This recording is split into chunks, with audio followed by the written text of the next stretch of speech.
దేవునికి మహిమ కలుగును గాక. అందరికీ వందనాలు. దేవుని కృపచేత ఈరోజు మన ఆత్మీయ బిడ్డలు మిరగాలు కోస్తున్నారని ప్రార్థన చేయడానికి పిలిచారు. నేను పొలం దగ్గరికి వచ్చాను.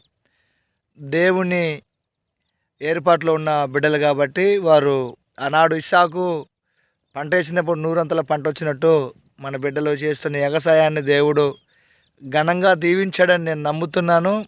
మంచిగా తేజ విత్తనం వేశారు. చాలా చక్కగా మంచిగా ఎగసాయం చేశారు. మంచిగా ఆత్మీయంగా ఉన్నారు కాబట్టి ఈ పంటని దేవుడు దీవించాడని నేను నమ్ముతున్నాను. హల్లెలూయా.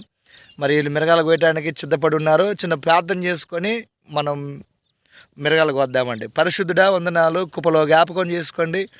చిట్టిని బట్టి ప్రార్థన చేస్తున్నాము తండ్రి. నాయన కృపలో జ్ఞాపకం చేసుకోండి. తనకిచ్చిన తండ్రి నాయన సాటిన సహాయాన్ని బట్టి ప్రార్థన చేస్తున్నాను. కుమారులను బట్టి బిడ్డను బట్టి ప్రార్థన చేస్తున్నాం.